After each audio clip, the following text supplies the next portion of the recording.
Welcome to Fox Soul's Black Report, your daily source for Black news, Black views, and Black opinions. Today is Thursday, May 26th, and I'm Mimi Brown. And I'm Romeo.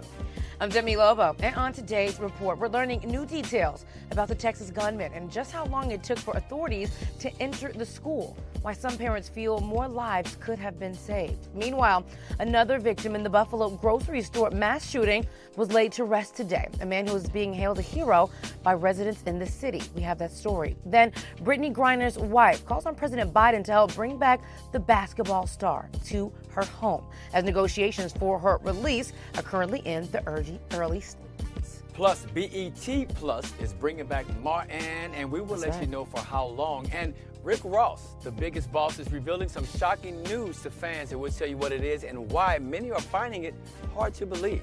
We have all of that and so much more. This is our voice and our truth, so let's get it.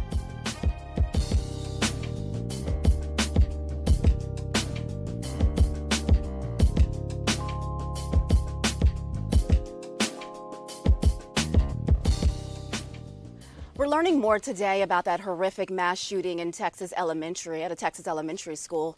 Investigators say the gunman was inside that school for about an hour. During that time, police say he killed 19 children and 2 teachers. Frustrated onlookers say they urged police to go in. Some even considered going in themselves. It was a border control agent, though, who eventually went in and shot and killed the gunman. The children, they range in ages of 7 to 10 years old. A father of one of the victims is remembering his daughter as someone who loved to help others. How can you describe your daughter in a few words? How would you describe her? She's full of love and full of life. And she would do anything for anybody. And to me, she's a firecracker, man. It comforts me a little bit to think that she'd be the one to help her friends in need. You're looking at images of the victims in that school shooting on your screen right now. Investigators say the 18-year-old gunman posted 3 images on Facebook before the attack. The first one, he said he was going to shoot his grandmother. The second one said he shot her. And the last one, he said he was going to shoot an elementary school. Facebook says the messages were discovered after the shooting and they were sent as private messages. Meta, Facebook's parent company, says they are cooperating with investigators. This story gets harder and harder and harder to digest. The more details we learn, the more it just continues to break your heart. To hear that there was potentially 40 minutes to an hour while parents were waiting outside before police went inside to rescue, to get the gunman, to kill the gunman, is heart-wrenching. I think we were just talking a minute ago, and we were talking about the videos that are circulating on social media where parents are standing outside, they're screaming, they're being held back as they're trying to get inside to rescue their children. It's just unbelievable. It's just, heartbreaking. It doesn't even seem like a strong enough word right now when you think about all the lives lost, the parents, Today was supposed to be the last day of school at Robb Elementary. They should have been celebrating. Instead, they're planning funerals. I just don't know how. My heart just goes out to these parents. I just don't know how, they're even mustering the courage just to get up every day right now. Yeah, I was thinking the same thing. I was just really wondering how parents are even doing interviews, because a lot of parents are speaking with news outlets and talking to tell their story. And so I was even wondering, how can these parents even come forward and tell their story? But so many different conflicting reports, because news officials at the school are saying, because initially it came out that it was about 40 minutes to an hour. School officials are coming back saying, hey, we did the very best that we could to get in as soon as we can, because we do have to admit, when there is a mass shooter, there are steps that has to be taken. You can't just rush the place because you don't know if there are other people. So there are some steps that need to be taken. And Mimi, I saw you shake your head, because I do understand when it's a life, you don't think about that. But the school, they're also saying that they had already upped security in the school. They had their own police force, their own assessment teams at each school. I mean, so many things, social media monitoring software, fences around the schools. And this gun, I don't even think that they thought that this was possible, because he went around to the back of the school. The school pretty much thought that they were on live. locked. They had the classrooms locked. So But that door that he went through was opened. It wasn't locked. Yes. So while they had all those things in place, someone forgot to lock the door. Yeah. So none of that matters at the end of the day. And that is where accountability needs to lie. But I do believe that when you have a mass shooter, there are steps that do need to be taken. Not that 40 minutes was the right amount of time, but there are steps that need to be taken before you just rush into somewhere. And I'll tell you what, 40 minutes to a parent that's standing outside of a schoolyard where you know there's an active shooter in the school where your kids are can seem like a lifetime. So imagine that. Those 40 minutes is amplified by so much. You're hearing kids screaming. You're hearing gunfires. You don't want to wait a minute. I know I wouldn't. They would have to stop me from hopping over the fence. I'm just keeping it real, right? But at the same time, here's a situation where we had an 18-year-old with an AR-15, something we should not be selling just to anybody on the street. This is a very powerful rifle.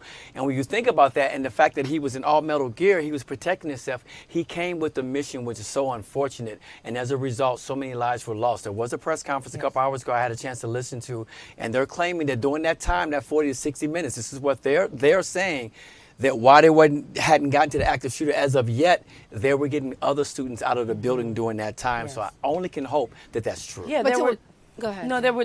Thank you. Great point, Romeo. There were teachers that are literally being hailed as heroes, that were busting out windows and getting kids out. There were actions that were being taken. I don't want to make it seem as if there was nothing that was going on inside the school at all. And when you have, and I think that they too missed the Facebook post that he was going to say that he was going to shoot an elementary school, because you train for mass and active shooting, right? When you go to the force, so you're thinking you're going to find a way to stop this from happening. So they want to take those different steps. I don't think that anyone in a million years really thought that this was going to happen. Of course, no one ever thinks something like this is going to happen. But to Romeo's point, 40 minutes to a parent who has a child inside sounds like forever. And no matter what you say, asking a parent to wait around while you guys get your gear on, get everything, sounds impossible. I'm looking at you like you're crazy.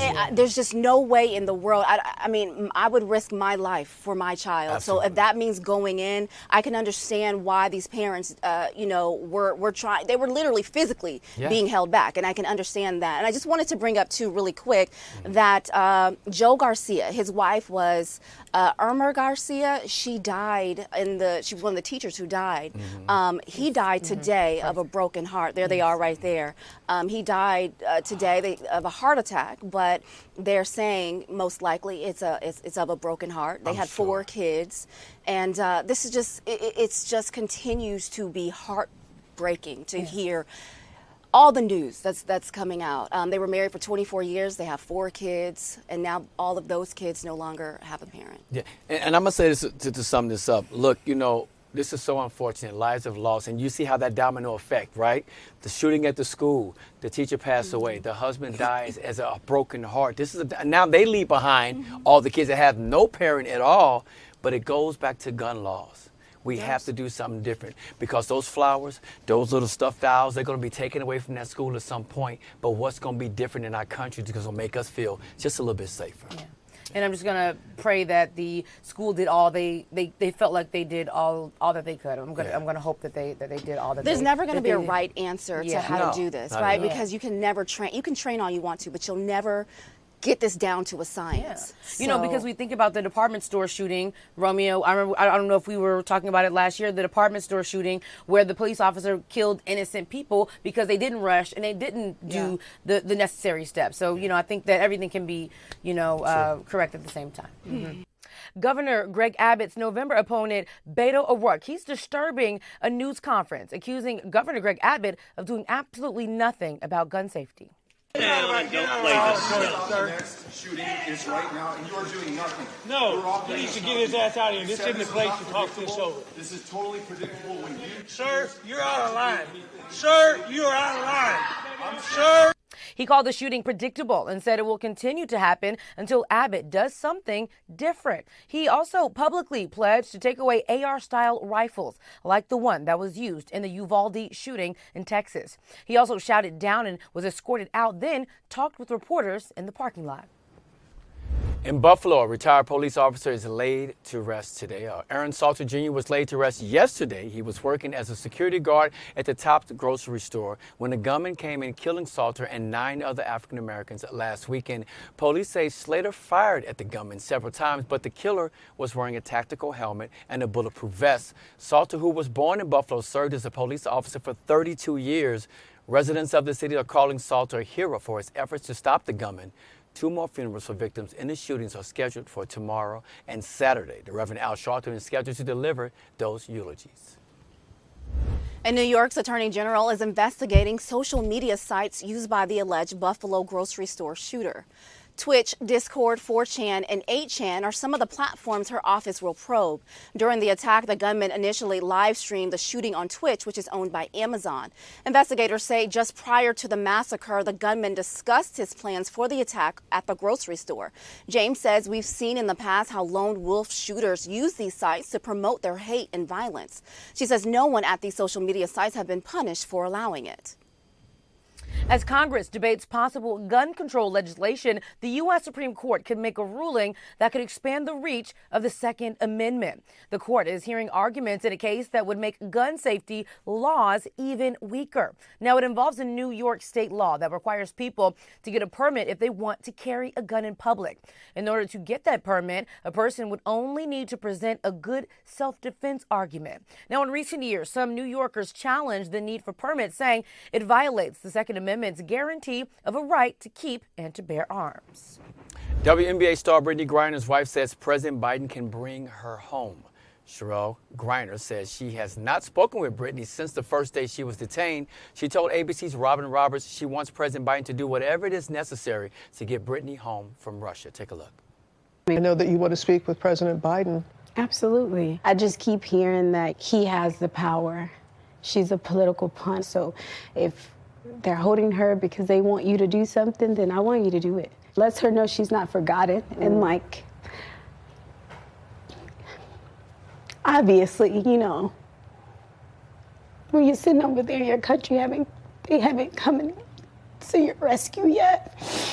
The Russian news agency TASS says Griner is sharing a cell with 2 other women with no other prior convictions. Forbes magazine says the State Department is reportedly working out a deal to swap WNBA star Brittney Griner for a convicted Russian arms dealer. They say the negotiations are in the early stages. And Stacey Abrams is gearing up for what is expected to be a tough rematch in November against Governor Brian Kemp. Abrams won her Democratic primary Tuesday because she had no other opposition.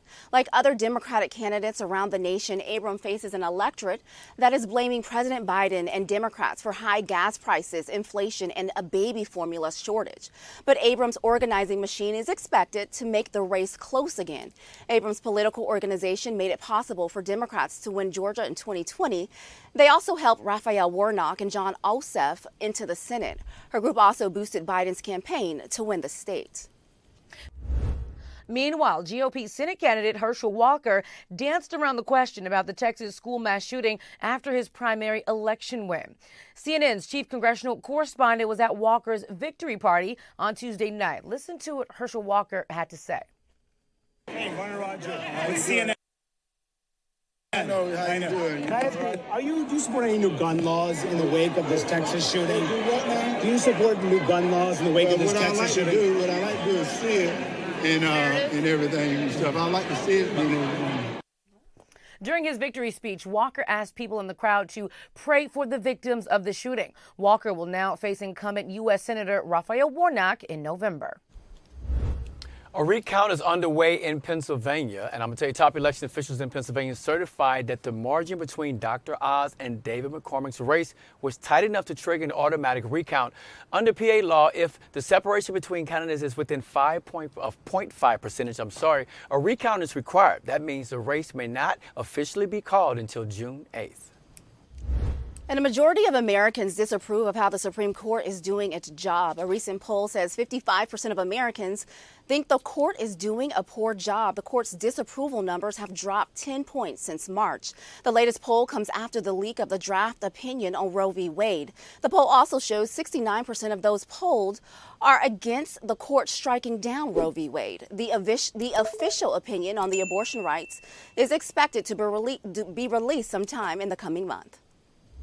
Montana is banning transgender people from changing their gender on birth certificates. So Governor Greg Gianforte's administration is defying a court order that temporarily blocked a Republican state House bill to restrict transgender rights. Now, the state health department says it would no longer record the category of gender on a person's birth certificate and will replace it with the listing for sex. Only male and female will be on the form.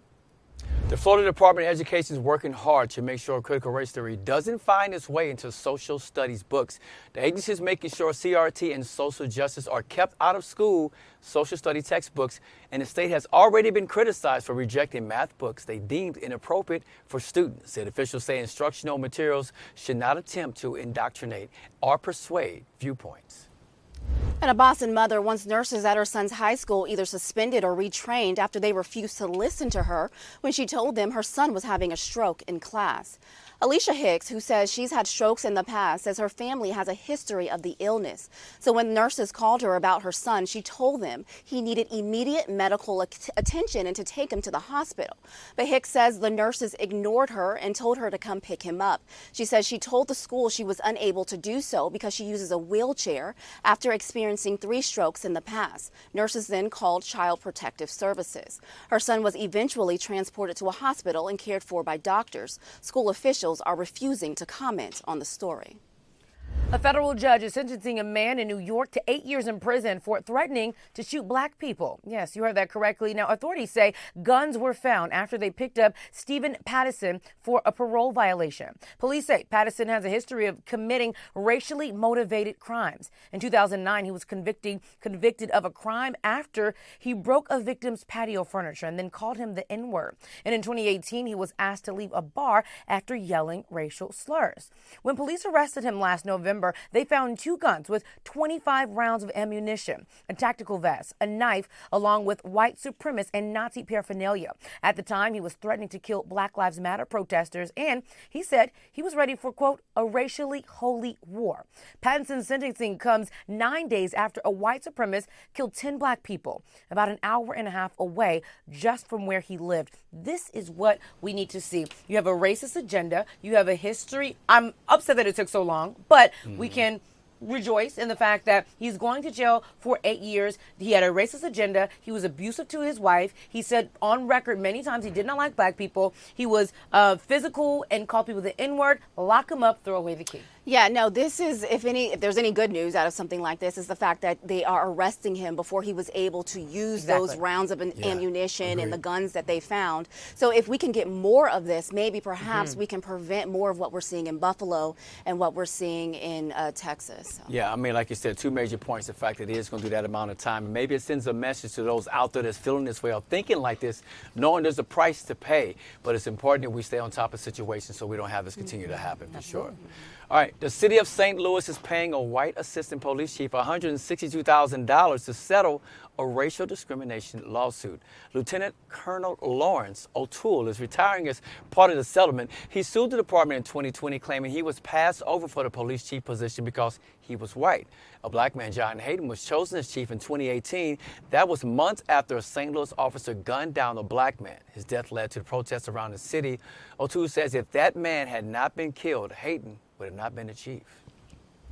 And Georgia prosecutors will not charge an Atlanta couple who assaulted 2 black college students who were pulled from their car during the George Floyd protests in 2020. Messiah Young and Tanania Pilgrim were confronted by police in downtown Atlanta. They were tased as cops were trying to get them out of their car. Days after the video was released, then DA Paul Howard announced the arrest warrants for 6 officers involved in the incident. But a new prosecutor says the cops were acting within their legal authority when they ordered the couple out of the car. The DA's office said they did not find probable cause to prosecute the officers.